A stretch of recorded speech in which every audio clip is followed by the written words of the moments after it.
Bienvenidos a la Liga del Código, un podcast de developers para developers. En este episodio, número 16, hablamos con Miguel Rubio, quien actualmente trabaja como desarrollador de software senior para Oracle. Nos cuenta cómo fue el proceso de reclutamiento. Hablamos sobre la cultura de trabajo y cómo avanzar la carrera de software dentro de Oracle. Disfruten. Hola a todos, bienvenidos de nuevo a otro episodio más de la Liga del Código. En este episodio tenemos como invitado a Miguel Rubio, quien actualmente es un ingeniero en Oracle, y queremos saber un poco más de cómo él llegó hasta ahí, de cuál es su historia y cómo sería trabajar en Oracle. También nos acompaña Tomás Veras, Manuel Mejía y, como le mencioné, nuestro invitado Miguel Rubio y yo, un servidor, Germán Poputer.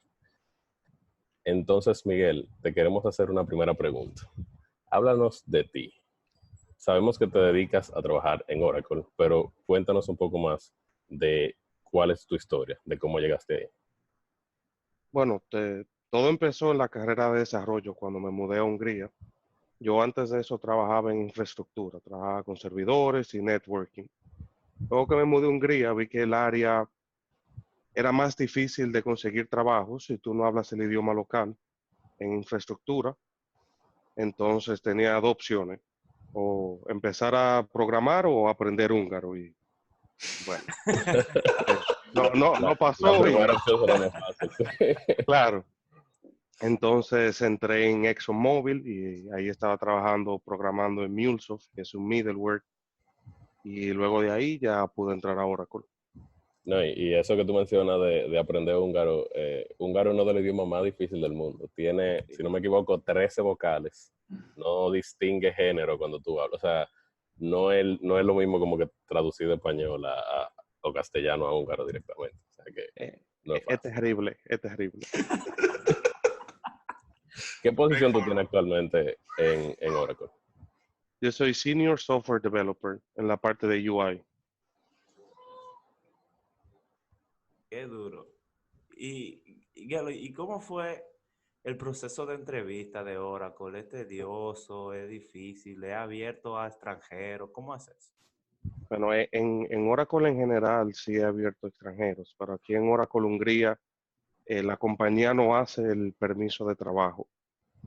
Y ellos lo hacían antes y dejaron de hacerlo porque tuvieron problemas con personas que trajeron a Hungría a trabajar y a la semana se desaparecieron en Europa.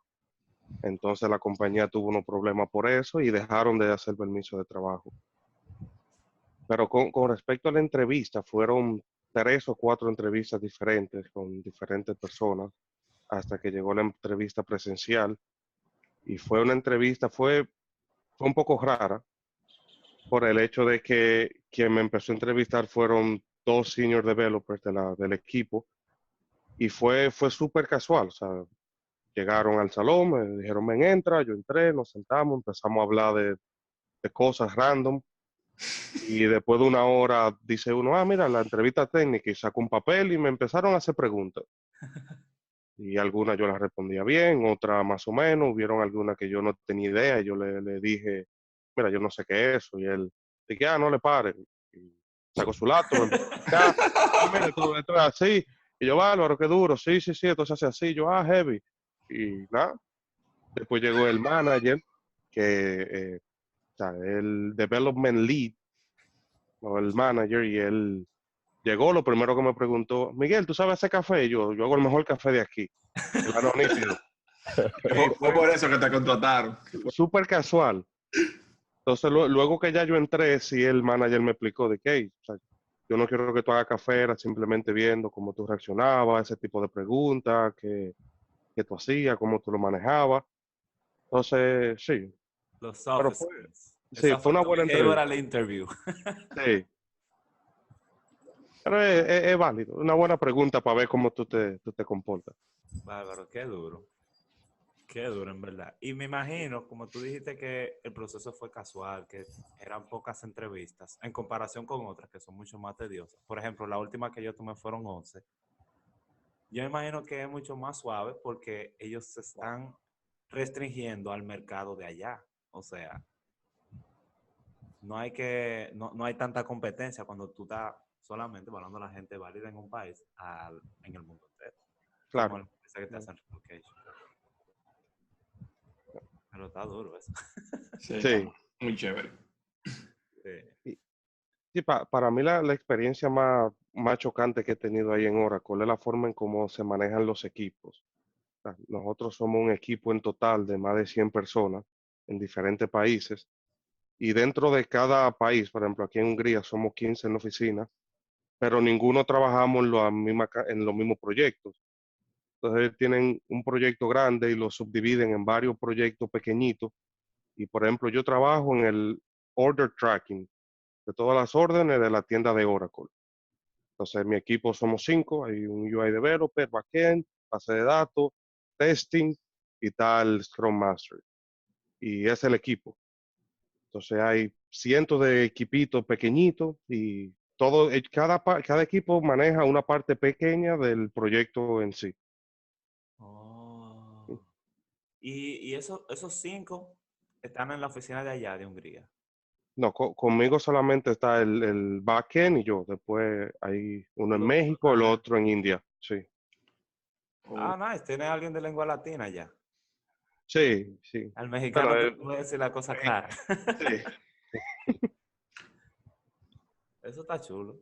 Y el tema del horario, no se vuelve un problema porque ustedes están a 6 horas de diferencia con el mexicano, por ejemplo. Lo bueno de Hungría es que si ponemos India, Hungría y México, nosotros estamos en el medio de los dos horarios. Entonces los meetings para mí siempre caen en horas de trabajo. Hay veces que para los mexicanos es o más tarde o más temprano, igual para los indios. Ah, tú Pero ves. para mí yo estoy en la oficina, entonces no, Nítido, sí. nítido. Tú estás nítido ahí. O sea que ustedes no tienen como un stand-up. Todos los Porque días, lo daily, sí hay dailies. sí, todos los Escrito días. o hacen un meeting así como estamos haciendo nosotros. Un meeting así como estamos haciendo nosotros y que dura, qué sé yo, tal vez 10 minutos. Ok. Pero bien. Claro. Y bueno, nosotros trabajamos con el SAFe, que es el Scale Agile Framework, Ajá. que es Agile para organizaciones grandes. Entonces, bueno, el daily es de la ceremonia muy importante. Ok. Y vean que una pregunta. Entonces, bueno, imagino que como hay varias, o sea, hay varias desarrolladores de diferentes países, imagino que el idioma predeterminado con, o sea, el inglés que están utilizando ahora mismo. Claro. ¿Y cómo ellos, los húngaros, cómo se sienten con eso? O sea, ellos son abiertos a como, vamos a hablar inglés. Bueno, yo soy el único latino de Oracle Hungría, entonces ellos generalmente hablan húngaro y cuando Representando. yo llego y, hey, ¿qué es lo que es? Sí, y empiezan a hablar en inglés.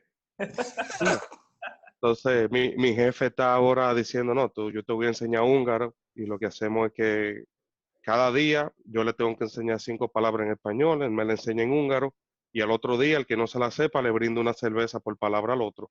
Bárbaro. Mierda. Eh, yo Motivación, buena he motivación. estado, mi salario se está yendo en cerveza para el jefe porque yo realmente no me acuerdo. Y, y sí, Ahora que preguntan eso, o sea, en mi experiencia en Hungría, o sea, Budapest es, digamos, el que más habla inglés, que es donde tú estás, si no me equivoco. Pero sí, no necesariamente todo el mundo habla inglés. O sea, no es como Suecia o estos países donde el no, inglés es, o Alemania, que es como omnipresente. Tú vas donde sea y hasta el niño más pequeño te habla inglés. ujú. Entonces, ¿cómo ha sido tu experiencia de mudarte a un país donde la gran mayoría de gente no habla el idioma que tú hablas, ni tú hablas el idioma que ellos hablan todavía al día de hoy? Entonces, Eh, ¿cómo es vivir así? Al comienzo fue súper difícil, porque yo me mudé a un pueblo que se llama Székesfehérvár por los primeros 4 meses.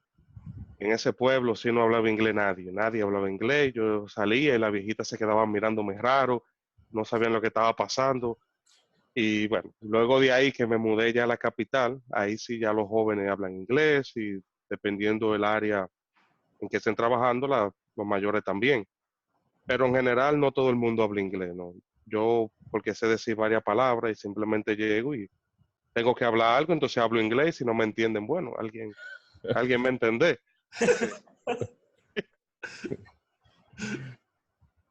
Pero es difícil, es difícil. Hay que saberse lo básico, el dónde está el baño y quién Dos cervezas, por favor. Sí. Dos cervezas, importante, importante. Pero bien, los húngaros, aunque es un país de Europa del Este, sí son súper amigables y tratan de hacerte sentir bien. Bueno, no son tan cerrados en comparación con otros países, pero entonces eso ayuda un poco. Bueno, yo no quiero decir nombre del país porque yo no sé quién esté viendo el podcast, porque él no está oyendo, mejor dicho.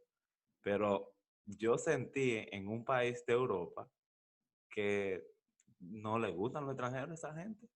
Y es un país que la gente va a turistear. Es sede. Tú le hablas en inglés y ellos te responden en su lengua local. Y yo dije, pues si estoy hablando inglés, porque yo no me sé tu lengua local. ¿De dónde tú estabas? ¿En Francia o Italia? En Francia. Yo le iba a preguntar de que, pero era si es un sitio como turístico, puede ser que Yo no no. lo quería decir, pero los franceses son odiosos en ese Ellos no les No, sentido. gusta, pero ¿no? yo no me atrevería a decir eso. Quizás los parisianos quizás sean Los parisianos, exactamente. que, Porque porque por ejemplo, en tú Lyon sales de ahí, exacto, también, en y Toulouse fueron Francia es los totalmente malandrones. diferente, exacto, totalmente diferente. Pero París es un poco como el Nueva York No, entonces París. tú te encuentras como gente muy similar. Y a mí me ha pasado eso mismo, como que tú le hablas un idioma y saltan con otro y tú, pero yo no sé, ayúdame ahí. Dame una manito. Yo no sé si ustedes han visto lo de Google Translate, que tú le hablas y él responde en el otro idioma y se mantiene oyendo qué le va a decir el otro, como que para interacción. Ah, sí.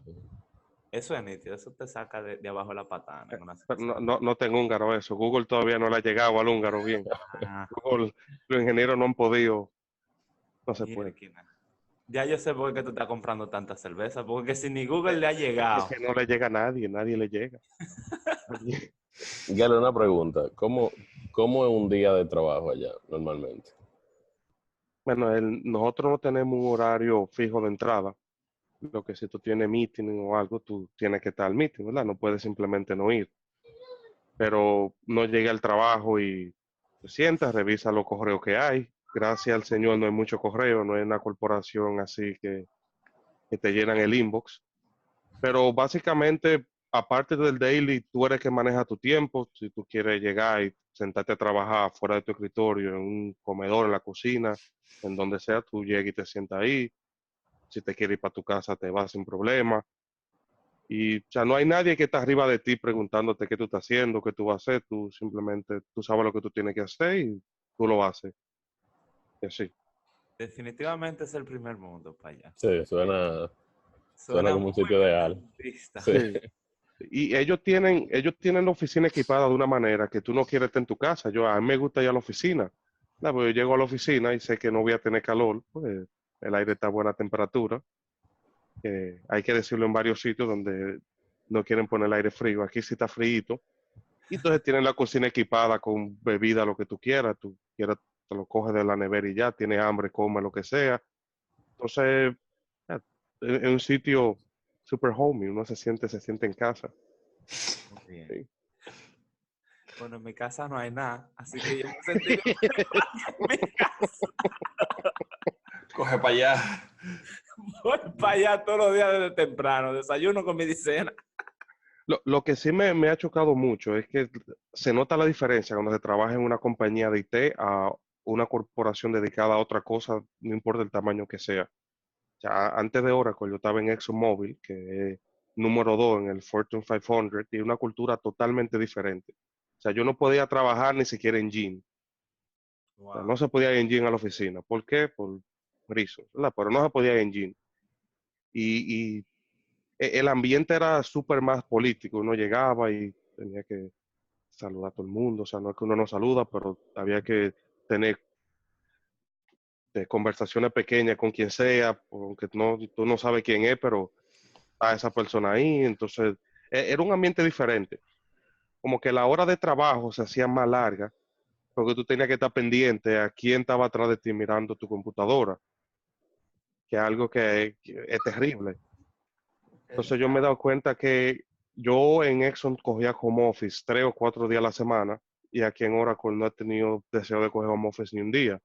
El ambiente es tan tranquilo también que Que es te bueno da ir a la oficina. Claro, me gusta ir a la oficina. Durísimo. Tú me acordaste a algo que me pasó a mí. Imagínate a mí que yo vengo de trabajar en las Naciones Unidas, donde mi primer boche fue porque no andaba ensacado en una reunión. Sí, señor. Ese fue mi primer O sea, boche. para una reunión con varias personas ahí y te dijeron como... Recuerdo que era gente Cuéntanos, de la exacto, presidencia. cuéntame eso. Recuerdo, era una reunión con la gente de la presidencia de aquí, de República Dominicana. Y cuando terminó la reunión, a mí me llamaron gente de las Naciones Unidas, como que, ¿y por qué tú no andabas ensacado? Y yo dije, me dijeron que era formal, sí, pero formal para nosotros es ensacado. Y tú vas a andar ensacado de aquí para adelante, porque tú eres un consultor. Y se puede estar a 95 y yo tengo que andar ensacado. Entonces, en contraste con una entrevista que yo tomé en un banco de Suecia, el que me entrevistó estaba en pantalones cortos y en t-shirt. Mi jefe ve en chancleta a la oficina. Calizo. Él lo encalizo. Yo todavía no he ido en calizo porque para mí ya eso es mucho, pero él va en calizo. ¿Tú me entiendes? O sea, Y me imagino que no deja de sorprender. Pasan los meses y llega en Calice y todavía tú como que, wow. Es que es chocante ver un hombre adulto en calizo en una oficina trabajando, es chocante. Pero oh, wow. Ay, madre. Pero sí. No, pero yo creo que tiene que ver mucho, es obvio, cultural, pero Sí. yo me acuerdo, una vez yo estuve en una oficina pública en España y por lo menos del país de República Dominicana, donde nosotros venimos, una oficina pública siempre tuve la gente así como dice Tomás, o sea, sacado desde el, no sé, desde el que te está ayudando hasta el malte, lo que sea. Y yo fui y fue algo como similar a lo que comentaba Miguel, que la persona que nos estaba atendiendo estaba en pantalones cortos, chancleta y una como blusa así de tirito. Y ella fue la que nos hizo ¿cómo es que se llama esto? Cuando tú, eh, bueno, no me acuerdo, pero en esencia era como certificando que el documento podía hacer uso internacional. O sea, eso a mí me chocó mucho. Y yo le pregunté, como que mira, ¿de dónde yo vengo? Y al final ella me dijo como, no, lo que sucede aquí es que si es verano, no hacemos nada, viniendo con ese tipo de ropa y gastando energía en aire acondicionado. Pero, o sea, como que le vamos a hacer daño al medio ambiente por eso. Cuando podemos simplemente, cuando sea invierno, venir así. Y cuando sea verano, venir con ropa apropiada para el verano. Pero bien. O sea que Es una muy buena forma de quizá en verlo. invierno no andan chancletas, claro. Es una muy buena forma de verlo. Como que le estamos haciendo daño al medio ambiente, está consumiendo más energía, porque yo te quiero ver con una camisa puesta. claro. Exactamente. Gelo, otra pregunta.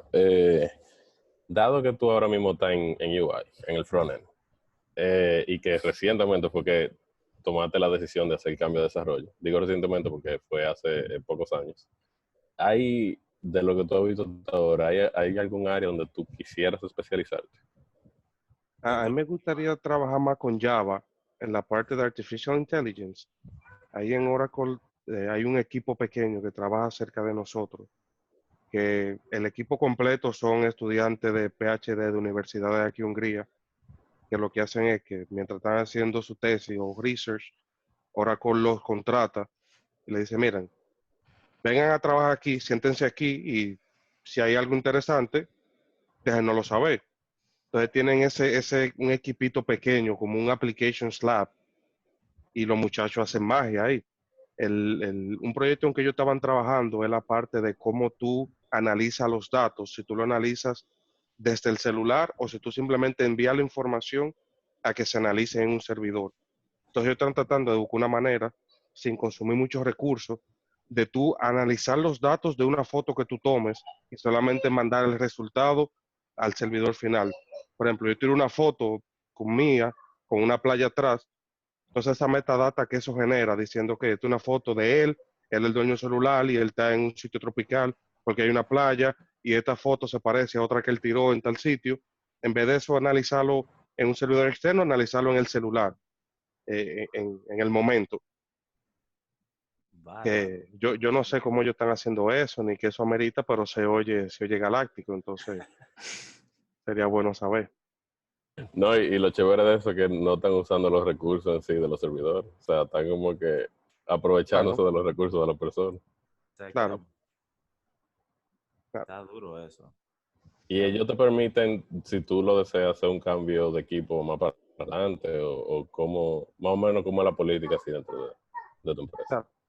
Por lo que yo he visto, sí es posible hacer el cambio y ellos lo que hacen para facilitar ese cambio es que luego de cada 3 o 4 sprint hay un innovation sprint, que es un ciclo completo, que no es trabajando con el board ni nada, es si hay algún improvement, yo creo que puedo hacer, lo hago. Si yo quiero trabajar con el equipo de base de datos, en esa semana puedo ir al equipo de base de datos, pues yo estoy en mi innovation sprint, hey, ¿qué lo que? ¿Tú quieres, siento contigo aquí? Entonces, de esa manera ellos te permiten tú crecer en otras áreas de desarrollo que no es solamente la tuya. Entonces, así ellos van formando más el T-shape de los equipos funcionales de una forma que es interesante para ti y que, o sea, tú quieras hacerlo, ¿verdad? Pues no es que alguien te está diciendo voy a aprender base de datos. Simplemente, si algo que te interesa, tú vas y lo aprendes. Y tienes tiempo de la empresa para hacerlo, no en tu tiempo personal. Ay, bro, eso se oye genial. Sí. Demasiado duro. Qué El palo Innovation de ir Sprint. para allá, Sí. Manen. Vamos a para ahora. Ruby, una pregunta. ¿Tú sientes, o sea, personalmente, tú sientes alguna responsabilidad como latino, dominicano, representando en una empresa en el extranjero? O sea, ¿cómo sientes esa responsabilidad? Yo no sé, yo tal vez sí, a veces no, depende. Yo lo que la sentí mucho. La primera vez que salí a beber con el equipo, sí sentí la presión, porque es que esta gente beben como salvaje. Y yo pensaba que yo le llegaba, pero no, yo no le llego, no. Yo te represento bebiendo. No, no, no. Tú sabes que ahora que yo lo pienso, tú eres el punto que ellos van a usar para generalizar a los dominicanos. Claro. Sí, sí. Ya O para sea, ellos los un día tú dominicanos no dices una beben alcohol, loco. grosería. Ellos no beben. Para ellos. O sea, un día tú dices una grosería y ellos van a decir, los dominicanos dicen grosería. Sí. Así que mete mano, No, no, no, representa. yo estoy creando turismo. Todo el que me pregunta, no, ¿qué sitio puedo ir de vacaciones? Yo, Punta Cana, rápido. Y me le meto de una vez, mira, este hotelito es bueno, tírate para allá. Estamos creando turismo poco a poco. Estoy esperando que el Ministerio de Trabajo me mande mi cheque, el de turismo, de que estamos aquí. Sí, Por la ayuda al turismo de República Dominicana. claro. Ven acá si, o sea, alguien que esté escuchando y que le interesaría eventualmente como trabajar en una empresa así, ¿qué cosa tú le pudieras recomendar, dado tu experiencia? Pero yo lo que les recomendaría es que no se enfoquen tanto solamente en la parte técnica, ya que los soft skills luego de un punto son igual de importantes, ¿verdad? Y eso sería lo primero. Y lo segundo es que es imposible conocer el stack de tecnología completo. Enfócate en lo que tú sabes, lo que puedas aprender más, pero no te enfoques en aprender un poquititico de cada cosa, porque al final no va a poder hacer nada. Y eso es algo que yo he visto mucha gente rompiéndose la cabeza con eso.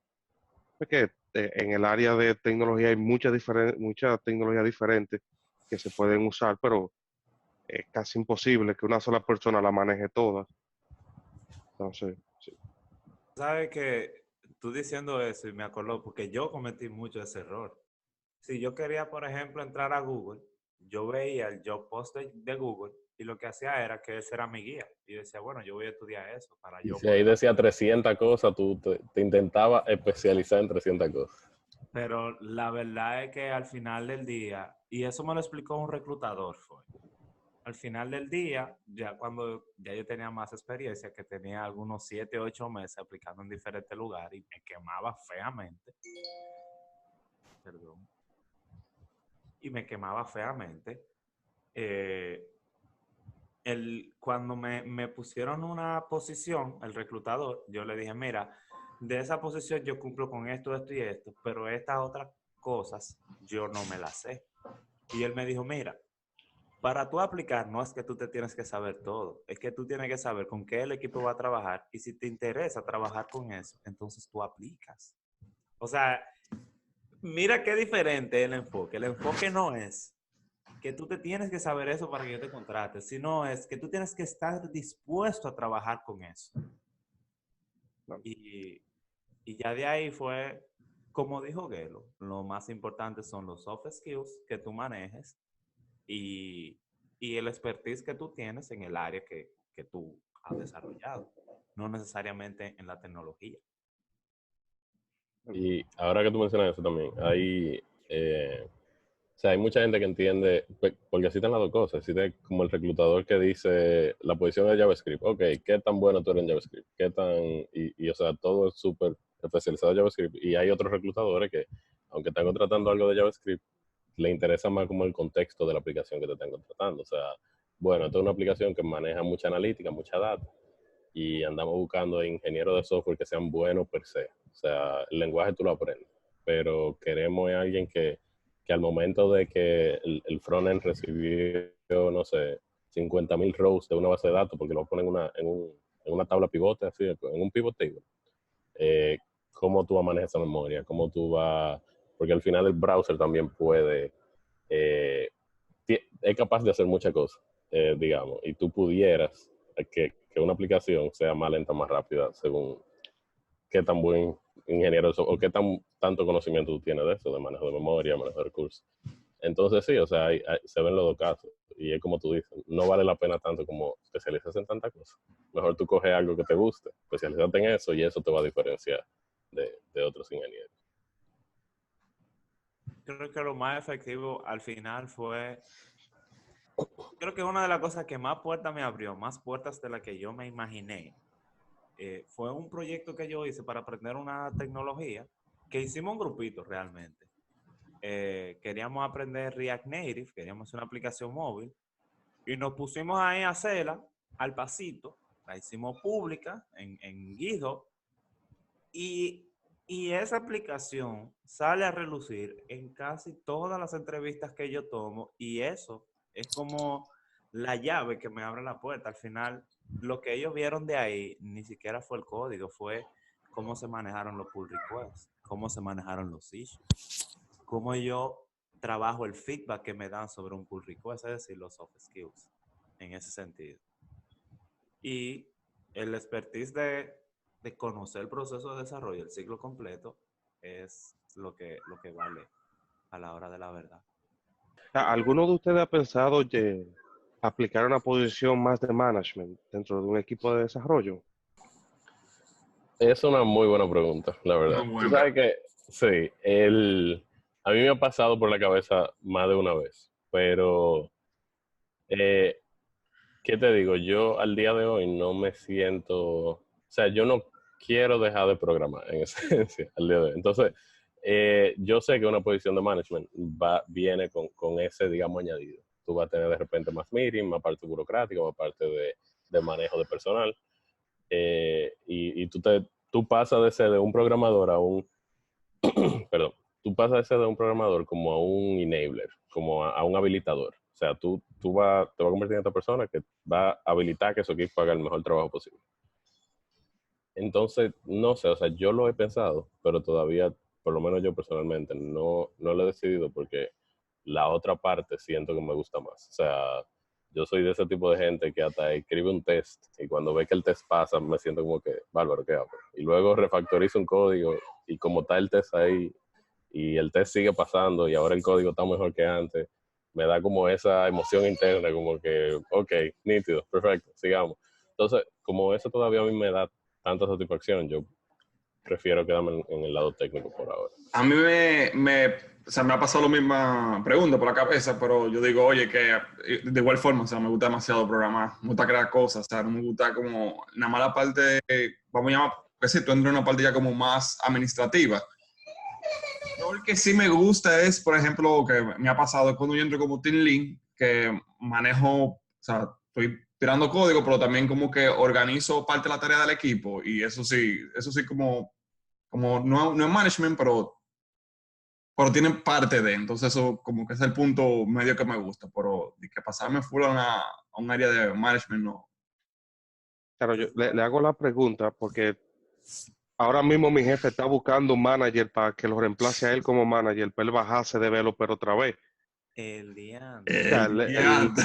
cogió esa posición de management y dice que él no quiere ser management, que ya él no codea, que él lo que está ahí sentado pidiendo request para el email de alguien cuando contrata a alguien nuevo, pero que no es lo que le gusta.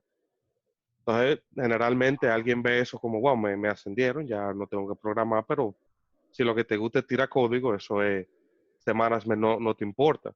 Y él está ahora mismo entrevistando a alguien para que tome su trabajo, para él bajar. Wow. Sí, Sí, y o sea, es como que es mucho eso, o sea, digamos, la escalera de posiciones no se ve igual para todo el mundo, porque si simplemente no te interesa, es como que no, yo quiero seguir creciendo en la técnica, y otra gente que te diga, no, yo quiero crecer en la parte de administrativo. Pero sí, ahora que tú dices eso, mi manager directo, él lo promovieron a Engineering Manager hace como 8 meses. Y él sí me dice que le extraña programar. Y yo de vez en cuando yo le envío pull request a mi manager. Y él lo revisa y o sea, me deja comentarios y esto y lo otro. Pero sí es como interesante o irónico, no sé, cómo tú avanzas tu carrera y tú dejas de hacer lo que te llevó hasta ese. sí. Tú te conviertes más Ok. entonces como un habilitador. ¿Cómo? Yo escuchando la historia de ustedes, lo único que pienso es en este típico pelotero retirado. Ya, ahora viendo en la liguita cómo están jugando los muchachitos. Así me imagino al manager retirado del código, como que, mira, estoy feliz.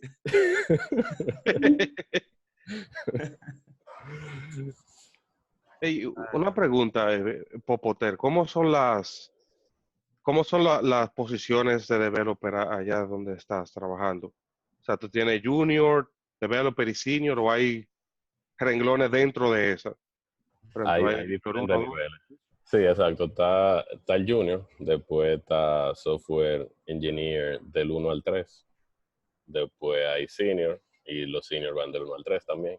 Después hay staff engineers, que no es team lead. Es como una gente que, digamos, la cantidad de años que tiene dentro de la empresa es lo que define, la cantidad de experiencia que tiene con ese codebase es lo que define en esencia que es un staff. O sea, es alguien que es capaz de tomar decisiones de arquitectura porque conoce demasiado de la aplicación, dado los años que tiene trabajando en ella.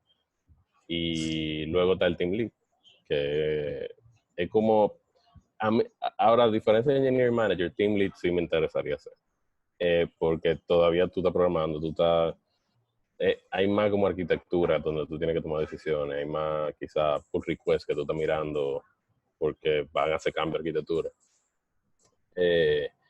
Pero bueno, si está después del staff engineer, team lead, y ya luego de team lead yo creo que pasa engineering manager. No creo que haya otra posición. Pero bueno, esa es la parte de desarrollo de software. En la parte de infraestructura y demás, ellos tienen totalmente otra jerarquía de posiciones. Sí, yo te pregunto porque para mí fue súper raro cuando yo vi el email con la oferta que decía senior. Yo dije, no, esta gente hicieron un typo, fue porque lo que yo tenía entendido que era un senior, yo no le llego. ¿Sabes? Y luego que entro fue que me doy cuenta que hay 5 posiciones dentro de cada job title. Entonces está el developer, software developer, del 1 al 5, y después el senior software developer del 1 al 5 también. Entonces, Ah, luego de ahí tú eres development lead. Entonces ahí eso es lo que sí yo tenía entendido que era un senior. Que, Ya, te entiendo. Pero tú sabes también que, por lo menos donde yo estoy, lo que define mucho digamos, título tú vas a tener delante es la cantidad de años que tú tienes. Eso es lo que te pone. Y lo segundo es, tú puedes no tener esa cantidad de años, pero negociaste un salario tal, unos beneficios similar, digamos, de un Senior 2 y te ponen ese título. O sea, Senior 2. Entonces hay como es algo medio, no sé ni cómo explicarlo, porque no es una sola cosa que define o sea, en qué posición tú vas a terminar. Lo que sí, por lo menos del trabajo donde yo estoy, me gusta mucho es que no importa en cuál tú entres, tú no sientes como, tú todavía tienes mucha oportunidad de crecer y de cambiar de equipo. O sea, tú no sientes que encontraste una parilla. Allá en Dropbox se usa mucho que los job posts, hay job posts que son externos y hay job posts que son internos. Entonces, de repente te llega un correo que es del job board interno, donde ellos te dicen, tenemos estas 5 posiciones nuevas internas. Entonces, para tú aplicar, tú lo único que, digamos, tú te saltas la entrevista, es lo único. Pero tú puedes cambiar de equipo de esa forma. Que era como lo que tú decías, que tú hablas con tu engineering manager y si él está de acuerdo, tú aplicas a esa posición y el engineering manager que está contratando te revisa tu currículum junto con la demás gente que está aplicando por fuera. Y si a él le interesa tu perfil, ya tú pasas directo a ser contratado y cambiar de equipo. Entonces, sí, hay, eso yo diría que es bueno, que quizás tú también lo ves dentro de Oracle, que no hay mucha oportunidad para seguir creciendo. Pero Y ni una eso, sola entrevista te hacen cuando es un movimiento interno. no te hacen entrevista. Solo, Wow. la única, digamos que es una entrevista, pero no entrevista, es que tú te sientas con ambos engineering managers. El que tú tienes actual y el que sería tu nuevo de la nueva posición. Y los 3 se ponen a hablar de ti. O sea, y ya luego, si todo sale bien y todo avanza, te cambian de equipo. Y bueno, también tu engineering manager tiene una reunión privada con el engineering manager nuevo que tú vas a tener. Ya tú sabes, ahí van a salir todos tus trapitos sucios. Pero sí, eso es lo que tengo entendido. Bueno, señores, eso ha sido todo por hoy. Si tienen alguna pregunta que hacerle a Miguel, vamos a dejar su cuenta de Twitter. Si tienen preguntas para nosotros que les interesaría de que hablemos de algún tema en especial, nos escriben a nuestra cuenta de Twitter o por la herramienta que esté utilizando para escucharnos. Y nos vemos en un próximo episodio de la Liga del Código.